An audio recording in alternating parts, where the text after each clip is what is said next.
तो इस प्रश्न में आपसे पूछ रहे हैं, अभी हाल ही में 21वां शांग्री ला संवाद या इसे ही कहेंगे एशियाई सुरक्षा शिखर सम्मेलन 2024 का आयोजन ये कहाँ पे किया गया? तो आंसर होगा सिंगापुर में। एशियाई प्रशांत क्षेत्र की प्रमुख रक्षा बैठक, जिसे शांग्री ला संवाद या एशियाई सुरक्षा शिखर सम्मेलन भी कहते हैं, अभी इसका आयोजन हुआ 31 मई से लेकर 2 जून 2024 तक। 2024 में ये इसका 21वां संस्करण था। कहाँ पे हुआ? सिंगापुर के शांग्री ला होटल में। तो यहाँ पे एशिया प्रशांत में सबसे गंभीर सुरक्षा चुनौतियों पर चर्चा की गई। और मैं आपको बता दूं कि इसका उद्घाटन हमेशा अमेरिका के जो रक्षा मंत्री हैं वो करते हैं, और वर्तमान में कौन है? अमेरिका के रक्षा मंत्री लॉयड ऑस्टिन हैं। और इस बार भारत ने इसमें हिस्सा नहीं लिया, पर जब 2018 में भारत ने हिस्सा लिया था तो उस समय भारत के प्रधानमंत्री नरेंद्र मोदी इसमें पार्टिसिपेट करने के लिए गए थे और वहां पे उन्होंने सभा को संबोधित किया था, मतलब भाषण दिया था। तो इस तरह से आप कह सकते हो वहां पर भाषण देने वाले पहले भारत के प्रधानमंत्री बने थे नरेंद्र मोदी। फिर आपसे पूछ रहे, अभी भारत किस वर्ष 81वें अंतर्राष्ट्रीय वायु परिवहन संघ की वार्षिक आम बैठक की मेजबानी करेगा? तो आंसर होगा 2025। तो याद रखना, भारत ये 42 ईयर के बाद इंटरनेशनल एयर ट्रांसपोर्ट एसोसिएशन की एनुअल जनरल मीटिंग और वर्ल्ड एयर ट्रांसपोर्ट समिट की मेजबानी करेगा। कब करेगा? 2025 में करेगा, और इसका ये 81वां संस्करण होगा, जून 2025 में होगा। ये कहाँ पे? भारत में भी कहाँ पे? दिल्ली में होगा।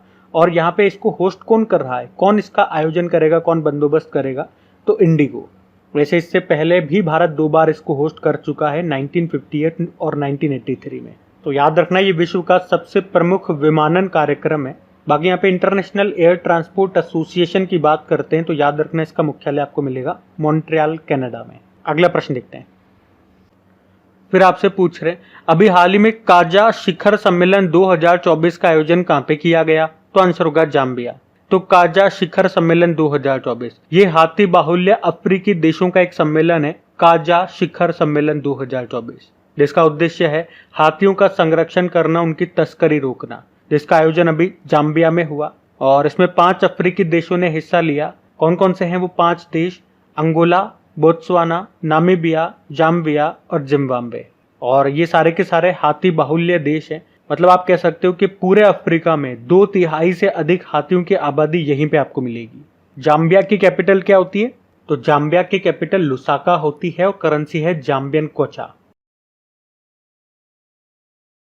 तो इस प्रश्न में आपसे पूछ रहे, 2026 में विश्व एथलेटिक्स अल्टीमेट चैंपियनशिप के पहले संस्करण का आयोजन कहां पर होगा? तो आंसर होगा इसका तो हंगरी में। अब ये इंपॉर्टेंट क्वेश्चन है। क्यों इंपॉर्टेंट है? क्योंकि अभी जो वर्ल्ड एथलेटिक्स के जो हेड है सेबेस्टियन कोए, अभी उन्होंने घोषणा की है कि हम एक नई चैंपियनशिप स्टार्ट करेंगे, मतलब इसका पहला संस्करण होगा, इसीलिए ये इंपॉर्टेंट है। चैंपियनशिप का नाम याद रखना, वर्ल्ड एथलेटिक्स अल्टीमेट चैंपियनशिप। पहला संस्करण इसका 2026 में होगा। और कहां पे होगा? हंगरी की कैपिटल बुडापेस्ट में होगा। और ये हर 2 साल में आयोजित किया जाएगा। और इसमें टॉप रैंकिंग वाले जो एथलीट्स हैं वो पार्टिसिपेट करेंगे। और इसमें जो गोल्ड जीतेगा ना, उसे $1,50,000 मिलेंगे, जो कि अब तक की सबसे बड़ी पुरस्कार राशि है। अब ये घोषणा की है वर्ल्ड एथलेटिक्स ने, तो उसके बारे में जानते हैं, उसके स्टैटिक जानते हैं। उसकी स्थापना होती है 1912 में, हेडक्वार्टर सेबेस्टियन कोए। अच्छा, तो इस प्रश्न में आपसे पूछ रहे, अभी हाल ही में अंतरराष्ट्रीय मैचों में 600 छक्के लगाने वाले विश्व के पहले क्रिकेटर कौन बन गए हैं? तो आंसर होगा रोहित शर्मा। अभी जो ICC T20 mains world cup 2024 का जो पहला मैच हुआ भारत और आयरलैंड के बीच में हुआ, और उसमें ही भारतीय क्रिकेट टीम के जो कप्तान है रोहित शर्मा, अंतरराष्ट्रीय क्रिकेट में 6 लगाने वाले दुनिया के पहले खिलाड़ी बन गए। वैसे उस मैच को भारत ने ही जीता है। और इस बार आपको पता है ये इसका कौन सा संस्करण है, नवा एडिशन है। और कौन होस्ट कर रहा है? वेस्ट इंडीज और अमेरिका। वैसे अभी ये जो उद्घाटन मैच है, इसका जो पहला मैच हुआ वो अमेरिका के Nassau county international cricket stadium में खेला गया था। अच्छा, रोहित शर्मा के कुछ और रिकॉर्ड्स भी मैं आपको बताऊं, जैसे कि रोहित शर्मा T20 और वनडे इंटरनेशनल में 100 छक्के लगाने वाले पहले भारतीय और दुनिया के दूसरे खिलाड़ी हैं। वहीं रोहित शर्मा विराट कोहली और बाबर आजम के बाद T20 इंटरनेशनल में 4000 से ज्यादा रन बनाने वाले तीसरे खिलाड़ी बने थे। और रोहित शर्मा ये विराट कोहली और महिला जयवर्धने के बाद T20 वर्ल्ड कप में 1000 रन बनाने वाले भी तीसरे खिलाड़ी हैं। इन्हें हिटमैन के नाम से जानते हैं। फिर आपसे पूछ रहे हैं, हाल ही में किस भारतीय क्रिकेटर ने क्रिकेट के सभी प्रारूपों, सभी फॉर्मेट से संन्यास की घोषणा कर दी है? तो आंसर होगा केदार जाधव। तो अभी पूर्व भारतीय ऑलराउंडर केदार जाधव ने क्रिकेट के सभी फॉर्मेट से संन्यास की घोषणा कर दी है। अभी आपको याद है, हमने पढ़ा था दिनेश कार्तिक, उन्होंने भी सभी फॉर्मेट से संन्यास ले लिया है। तो ये दो भारतीय क्रिकेटरों के नाम याद रखना है, दिनेश कार्तिक और केदार जाधव। सभी फॉर्मेट से इन्होंने संन्यास ले लिया है। अगला प्रश्न देखते हैं। फिर आपसे पूछ रहे कि अभी हाल ही में किस देश ने चंद्रमा के सुदूर भाग पर दूसरी बार ऐतिहासिक लैंडिंग की है? तो आंसर होगा चाइना।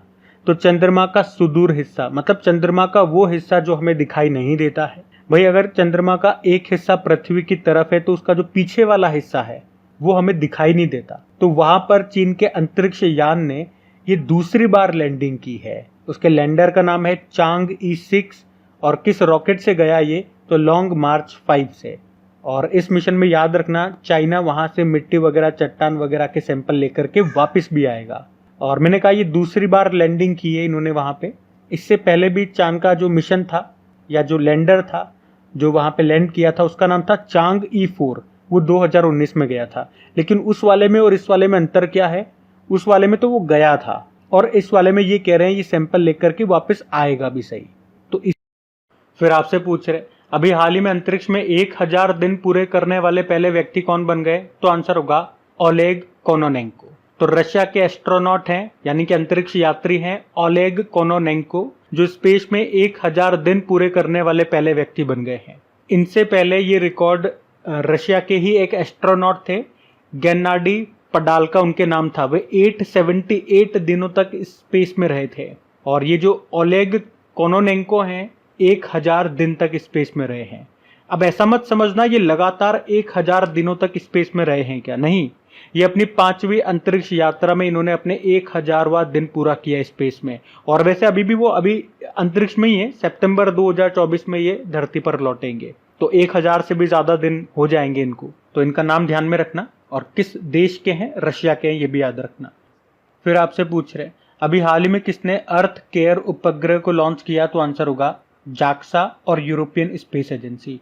तो जापान की जो स्पेस एजेंसी है जाक्सा और यूरोपियन स्पेस एजेंसी ने भी मिलकर अर्थ केयर उपग्रह को लॉन्च किया है। कहां से? कैलिफोर्निया अमेरिका से।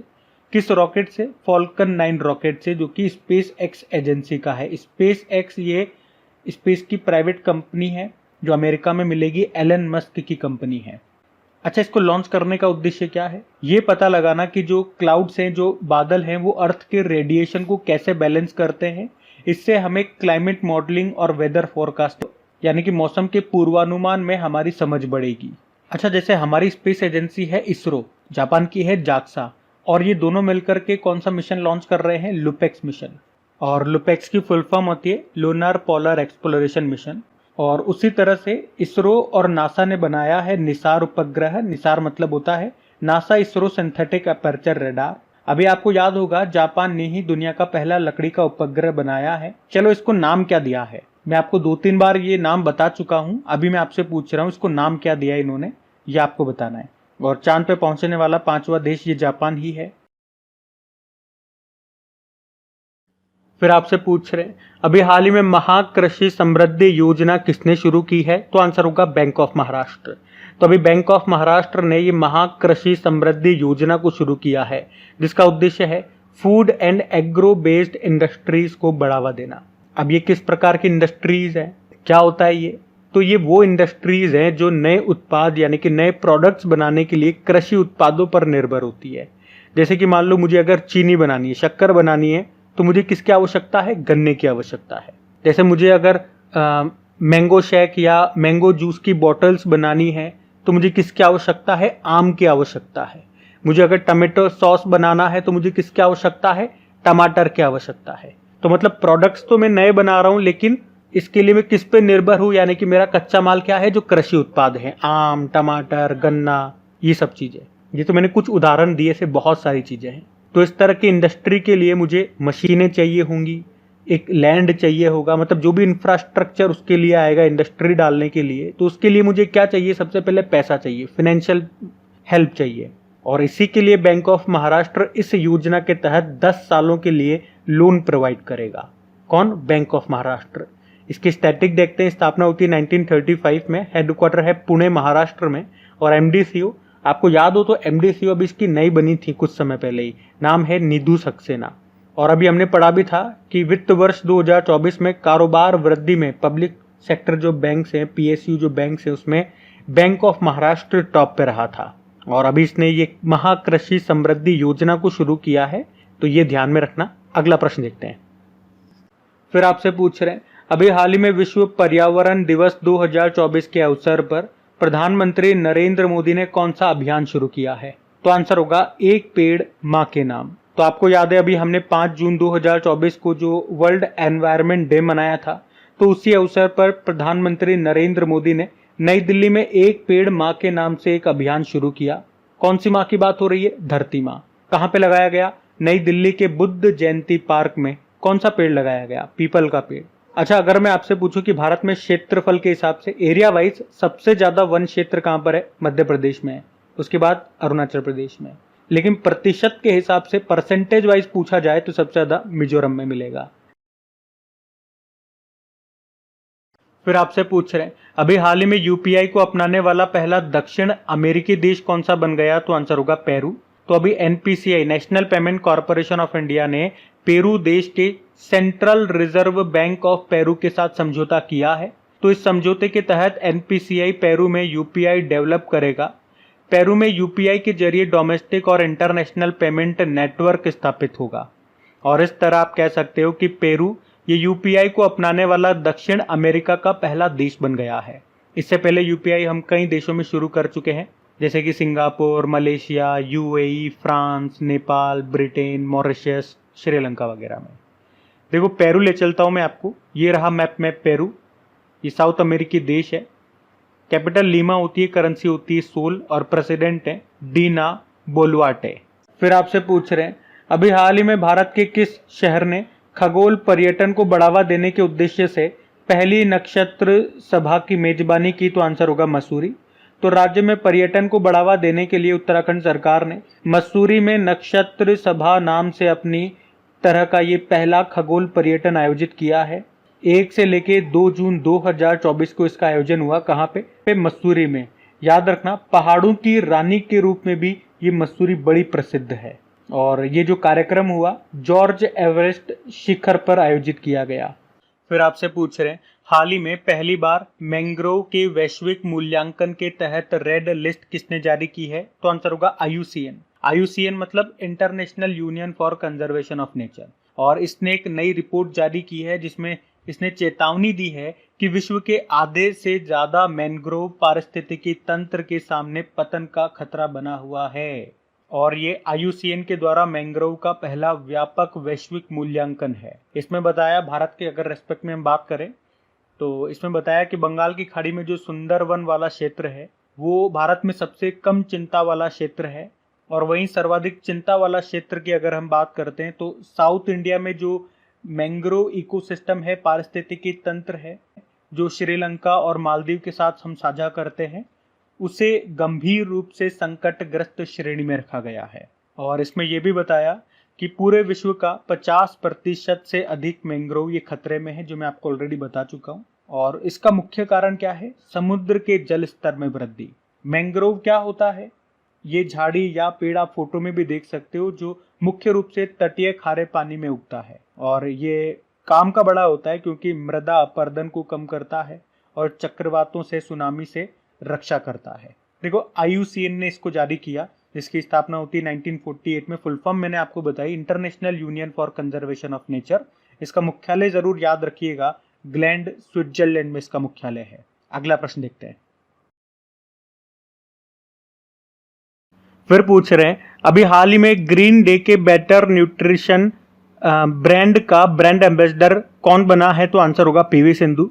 तो 2 बार की ओलंपिक पदक विजेता और बैडमिंटन में विश्व चैंपियन पीवी सिंधु अभी ग्रीन डे के बेटर न्यूट्रिशन ब्रांड की ब्रांड एम्बेसडर बनी है। और उन्होंने इसमें निवेश भी किया है। तो ये ग्रीन डे का जो बेटर न्यूट्रिशन ब्रांड है, ये बायो फोर्टिफिकेशन का उपयोग करता है। ये एक ऐसी प्रोसेस है जो बीज चरण से ही फसलों के पोषण मूल्य को बढ़ाती है। इसमें आपको आटा मिल जाएगा, चावल मिल जाएगा, बाजरा, रागी और मक्का, ये सारे प्रोडक्ट इसमें आपको मिल जाएंगे।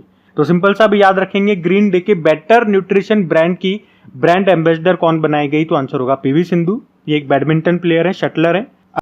फिर आपसे पूछ रहे हैं अभी हाल ही में पाकिस्तानी सेना के अल्पसंख्यक महिला ब्रिगेडियर कौन बनी है? तो आंसर होगा हेलेन मैरी रॉबर्ट्स। तो हेलेन मैरी रॉबर्ट्स ये पाकिस्तानी सेना की पहली अल्पसंख्यक समुदाय की महिला ब्रिगेडियर बनी है। वे पाकिस्तानी ईसाई समुदाय की सदस्य हैं, तो इनका नाम याद रखना। अभी पाकिस्तान से याद आएगा, पाकिस्तान में पहली महिला मुख्यमंत्री बनी थी पंजाब प्रांत में, नाम है मरियम नवाज। और पाकिस्तान में अभी इसी साल पहले सिख मंत्री भी बने थे, उनका भी नाम हमने पढ़ा था, सरदार रमेश सिंह अरोड़ा उनका नाम है। फिर आपसे पूछ रहे हैं हाल ही में कौन सी कंपनी 8 लाख करोड़ से अधिक के बाजार पूंजीकरण वाली 7वीं भारतीय कंपनी बन गई है? तो आंसर होगा स्टेट बैंक ऑफ इंडिया। तो भारत का सबसे बड़ा कमर्शियल बैंक है स्टेट बैंक ऑफ इंडिया, और अब मार्केट कैप में 8 लाख करोड़ रुपए तक पहुंचने वाली ये भारत की 7वीं कंपनी बन गई है। इससे पहले ऐसा करने वाली 6 कंपनियां कौन कौन सी है? Reliance Industries, TCS, HDFC Bank, Bharti Airtel, Infosys, ICICI Bank और अब एसबीआई भी बन गया। मार्केट कैप बाजार पूंजीकरण के बारे में आपको बता चुका हूं। कैसे निकालते हैं किसी भी कंपनी का मार्केट कैप? तो उसके एक शेयर की वैल्यू उसको गुणा कर दो उसके टोटल शेयर से, तो उसका बाजार पूंजीकरण मार्केट कैप आ जाएगा। मार्केट कैप दरअसल बताता है उस कंपनी की वैल्यूएशन कितनी है। तो स्टेट बैंक ऑफ इंडिया की बात करें तो एक्चुअली में 3 बैंकों का विलय करके इंपीरियल बैंक ऑफ इंडिया बना था। कौन कौन से 3 बैंक? बैंक ऑफ बंगाल या बैंक ऑफ कोलकाता कह दो, बैंक ऑफ बॉम्बे और बैंक ऑफ मद्रास। फिर 1955 में इसका नाम बदलकर, मतलब इंपीरियल बैंक ऑफ इंडिया का नाम बदलकर स्टेट बैंक ऑफ इंडिया कर दिया गया था। तो इस तरह से एसबीआई बनता है। इसका मुख्यालय मुंबई में मिलेगा और इसके हेड हैं दिनेश कुमार खारा। तो ये याद रखना। अगला प्रश्न देखते हैं। फिर आपसे पूछ रहे अभी हाल ही में किसे हिंदी साहित्य भारती पुरस्कार से सम्मानित किया गया? तो आंसर होगा कृष्ण प्रकाश को। तो प्रसिद्ध वार्षिक हिंदी साहित्य भारती पुरस्कार कृष्ण प्रकाश को दिया गया है। ये कौन है? तो ये मुंबई पुलिस के विशेष आतंकवाद विरोधी टीम फोर्स 1 का नेतृत्व करने के लिए जाने जाते हैं। कृष्ण प्रकाश इनका नाम है और 2 बार गिनीज वर्ल्ड रिकॉर्ड होल्डर भी है। ये क्या किया था उन्होंने भगवान राम को पोस्ट कार्ड के माध्यम से सबसे ज्यादा संख्या में पत्र देने के लिए ये रिकॉर्ड बनाया था। कृष्ण प्रकाश इनका नाम है। अभी इनको ये पुरस्कार मिला है, ये ध्यान में रखना बस। हिंदी साहित्य भारती पुरस्कार इसको कहते हैं। अब फिर आपसे पूछ रहे जून 2024 में रिम्पैक एक्सरसाइज का आयोजन कहां पे होगा? तो आंसर होगा हवाई में। तो RIMPAC, rim of the Pacific exercise इसको बोलते हैं। ये दुनिया का सबसे बड़ा इंटरनेशनल मैरीटाइम एक्सरसाइज है, यानी कि नौसैनिक अभ्यास है। कई सारे देश इसमें हिस्सा लेते हैं। 2024 में याद रखना इसका 29th एडिशन होगा और हर बार अमेरिका इसका आयोजन करता है। 2024 में कहां पे होगा? हवाई में होगा, 25 जून से लेके 2 अगस्त 2024 तक। भारत भी पार्टिसिपेट करेगा। तो भारत की तरफ से कौन हिस्सा ले रहा है? आईएनएस शिवालिक इसमें हिस्सा ले। फिर आपसे पूछ रहे विश्व पर्यावरण दिवस 2024 की थीम क्या है? तो आंसर होगा भूमि पुनरुत्थान, मरुस्थलीकरण और सूखा लचीलापन। इंग्लिश में बोलोगे तो land restoration, desertification and drought resilience. आप जानते ही हो हर साल 5 जून को वर्ल्ड एनवायरनमेंट डे के रूप में मनाया जाता है। इसमें 2-3 पॉइंट याद रखने वाले हैं भाई। डे और तारीख तो आप जानते ही हो, कौन सा डे है और उसकी तारीख क्या है। उसके अलावा क्या पॉइंट्स आपको ध्यान रखने हैं वो मैं आपको बताता हूँ, लेकिन उससे पहले ध्यान रख लो पहली बार इसे कब मनाया गया था? 1973 में। और 5 जून को ही क्यों मनाते हैं? क्योंकि पहला पर्यावरण सम्मेलन 5 जून 1972 को आयोजित किया गया था, जिसमें 119 देशों ने पार्टिसिपेट किया था। कहाँ पे? स्वीडन की कैपिटल स्टॉकहोम में। तो उसी दिन को चिन्हित करने के लिए 5 जून का दिवस चुना गया विश्व पर्यावरण दिवस के रूप में। पहली बार 1973 में इसको आयोजित किया गया। और अगर आपसे पूछे यूनाइटेड नेशन एनवायरनमेंट प्रोग्राम की स्थापना कब हुई थी? 5 जून 1972 को ही। और इसका मुख्यालय आपको मिलेगा नैरोबी केन्या में। और इसके अभी वर्तमान में डायरेक्टर कौन है? इंगर एंडरसन है। और पहले डायरेक्टर कौन थे? Morris Strong. इस बार की थीम मैंने आपको बता दिया, land restoration, desertification and drought resilience. और ये भी याद रखना 2024 का मेजबान देश कौन सा है, सऊदी अरब है। फिर आपसे पूछ रहे हैं कि अभी हाल ही में किसने प्रवाह सॉफ्टवेयर को लॉन्च किया, तो आंसर होगा इसरो ने। तो अभी इसरो ने ये प्रवाह नाम से एक सॉफ्टवेयर को लॉन्च किया है। प्रवाह की फुल फॉर्म होती है parallel runs solver for aerospace vehicle aerothermodynamic analysis. मतलब इसको लॉन्च करने का उद्देश्य बताता हूं मैं आपको कि जो भी एरोस्पेस वाहन है उनका एरोडायनेमिक विश्लेषण करना ये इससे आसान हो जाएगा। एरोडायनेमिक मतलब समझते हो ना, नाम आपने सुना होगा, जैसे कि आपकी गाड़ी हो गई, कोई भी कार हो गया, मोटर, स्कूटर, जहाज, हवाई जहाज, कुछ भी, तो इन सब का डिजाइन एरोडायनेमिक के हिसाब से तैयार किया जाता है ताकि जब वो चले तो हवा कम से कम आपकी स्पीड को रोक सके। तो इस तरह से एरोडायनेमिक डिजाइन दिया जाता है, मतलब हवा कम से कम अवरोध उत्पन्न कर सके, कम से कम रेजिस्टेंस आपको प्रोवाइड करे आपकी स्पीड के अगेंस्ट। तो इस तरह से जो एरोस्पेस व्हीकल होंगे, जैसे कि कोई रॉकेट हो गया, स्पेसशिप कुछ भेजना है, तो इस सॉफ्टवेयर में वो उसको चेक करेंगे, वैसी सिचुएशन क्रिएट करेंगे कि कैसा डिजाइन देना चाहिए और कब कितना प्रेशर आएगा, कब पंखड़ियों को खोलना है, कब नहीं खोलना है, जो भी चीजें होती है वो इस सॉफ्टवेयर की मदद से ये यहाँ पे टेस्ट कर लेंगे उसको बनाने से पहले। और जब इनका फाइनल हो जाएगा तो फिर उसे बनाएंगे या वैसे ही उसे ऑपरेट करेंगे। तो अभी सिंपल सा याद रखेंगे, प्रवाह सॉफ्टवेयर किसने लॉन्च किया, इसरो ने किया है। और क्यों किया है तो मैंने आपको बता दिया, एरोस्पेस वाहन जो होते हैं उनका एरोडायनेमिक विश्लेषण किया जाएगा। और इस सॉफ्टवेयर को बनाया किसने है, इसरो का जो विक्रम साराभाई स्पेस सेंटर है वहां पे इसको बनाया गया है। और ये विक्रम साराभाई स्पेस सेंटर कहां पर है, तिरुवनंतपुरम केरल में। अब बात इसरो की करते हैं, तो इसरो मतलब इंडियन स्पेस रिसर्च ऑर्गेनाइजेशन, स्थापना होती है 1969 में और इसका हेडक्वार्टर बंगलुरु में है। चेयरमैन कौन है, एस सोमनाथ। अभी केपीपी नाम्बियार पुरस्कार इन्हीं को मिला था और इनकी ऑटोबायोग्राफी आई थी, उसका नाम है निवालू कुदिचा सिमहांगल, मलयालम भाषा में है। और इसका मोटो होता है space technology is in service of human kind. तो ये ध्यान रखना। अगला प्रश्न देखते हैं। फिर आपसे पूछ रहे हैं, अभी हाल ही में जारी क्यूएस वर्ल्ड यूनिवर्सिटी रैंकिंग 2025 में कौन सी भारतीय यूनिवर्सिटी टॉप पे रही, तो आंसर होगा आईआईटी बॉम्बे। तो क्यूएस वर्ल्ड यूनिवर्सिटी रैंकिंग 2025 की यहाँ पे बात हो रही है। इसमें भारत से आईआईटी बॉम्बे और आईआईटी दिल्ली को टॉप 150 में शामिल किया, जिसमें आईआईटी बॉम्बे की रैंक 118 है। और इस पूरी लिस्ट में टॉप पर मैसेच्यूसेट इंस्टीट्यूट ऑफ टेक्नोलॉजी है, जो कि अमेरिका का संस्थान है। तो भारत से टॉप तो आईआईटी बॉम्बे याद रखना, इस पूरी लिस्ट में वो 118वें स्थान पर है और टॉप पे अमेरिका का एमआईटी है। अब मुझे पता है आपके मन में क्या चल रहा होगा कि इस तरह के अभी कुछ समय पहले ही हमने 2-3 प्रश्न और पढ़े थे, बड़ा कंफ्यूज हो जाते हैं, थोड़ा सा कंफ्यूज तो दूर कर दो ना। तो देखो मैं आपको बताता हूँ कि आपने क्या क्या पढ़ा अभी तक। एक तो आपने पढ़ा था टाइम्स हायर एजुकेशन की जो एशिया यूनिवर्सिटी रैंकिंग 2024 आई थी, और उसमें हमने पढ़ा था कि जो भारतीय इंस्टीट्यूट है, भारतीय यूनिवर्सिटी है, कौन सा भारतीय यूनिवर्सिटी उसमें टॉप पे था, तो आईआईएससी बंगलुरु उसमें टॉप पे रहा था। उस पूरी लिस्ट में वो 32वें स्थान पे था और उसमें टॉप पे चाइना का सिंगवा यूनिवर्सिटी था। उसके अलावा एक आपने पढ़ा था क्यूएस वर्ल्ड यूनिवर्सिटी रैंकिंग 2024 आई थी, और आज जो हम प्रश्न में पढ़ रहे हैं ये 2025 वाली रैंकिंग बताई इन्होंने। वो हमने जो पढ़ी थी पिछले महीने ही पढ़ी थी, वो जो हमने पढ़ी थी वो 2024 वाली रैंकिंग थी। और उसमें कौन सा भारतीय यूनिवर्सिटी टॉप पे था, जवाहरलाल नेहरू यूनिवर्सिटी टॉप पे था और पूरी लिस्ट में वो 20वें स्थान पे था। आपको याद आया होगा, तो अब आप कंफ्यूज नहीं होंगे।